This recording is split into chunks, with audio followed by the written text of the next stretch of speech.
Hi Cortana, tell Ollie to meet me at the Blue Egg this afternoon. Okay, I'll text Oliver. Meet me at the Blue Egg.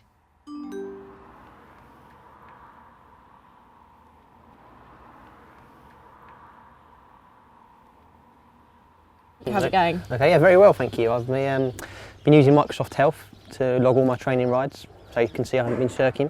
And have you been able to use the advice that Alex gave you last week? Have you been kind of putting that to practice in training rides? I've tried, yeah, certainly around the interval training. Obviously 2 weeks to go, it really is the business end of the training now, so I'll be certainly stepping it up over the next coming weeks. Definitely, and talking about stepping it up, I know you've been kind of declining the odd slice of cake and pint of beer, and you've had a bit more discipline in your lifestyle. How hard have you found it? Yeah, it's been difficult. When you've got kids that you're treating left, right and centre to slices of cake here and there, it's very easy to snack as well, so that is something I've purposefully cut out, so let's see if it makes a difference. Now, we know that everyone's been tracking Ollie's progress, but we did mention that you'd be joining us today. So, of course, we've been getting the questions flooding into Twitter and Facebook. James McMillan asks, how can I find the motivation to get out of bed at 4:30 a.m. for training rides? 4:30 a.m. start for me isn't something that happens ever. I guess I'd say try and go to bed a little bit early, just to make sure you get that 8 hours in, because your sleep time's super important as well. Yeah, I mean, good luck to him. Training question here from Paul J on Twitter. Did the training for the hour record differ a lot from training for a Grand Tour? Absolutely. And also my weight as well. I was about 4 kilos heavier than I should have been. Well, 4 kilos heavier than my race weight for the hour record, mainly because of the bankings.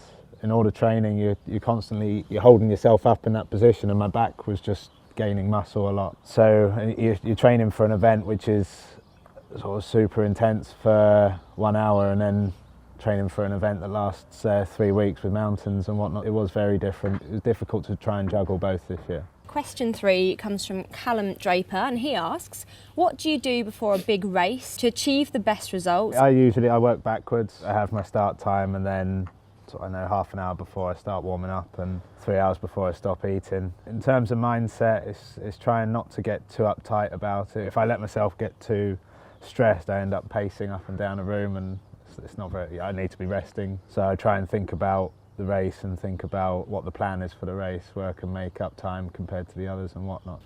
One for you, Ollie. Stay relaxed. Stay relaxed. A couple of weeks to go, but don't panic. Easy said than done. You'll be fine. Liam Cody is asking, how long should I take off from cycling during the off-season? The off-season, from a physical point of view, you don't need an off-season. You don't need that rest for your body. For me and for a lot of races, it's for your head. It's to give you a mental break, and certainly it means when we start again we're super motivated. This off-season I took 3 weeks off completely.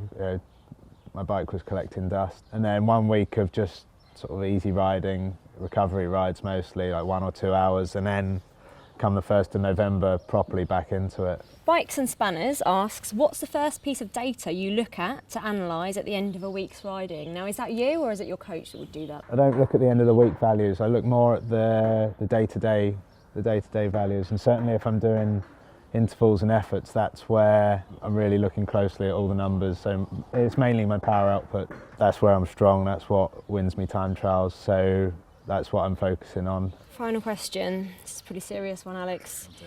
James Baggett asks, is the coffee and cake in the Blue Egg Cafe, which of course we're sat at now, is it any good? I've never visited.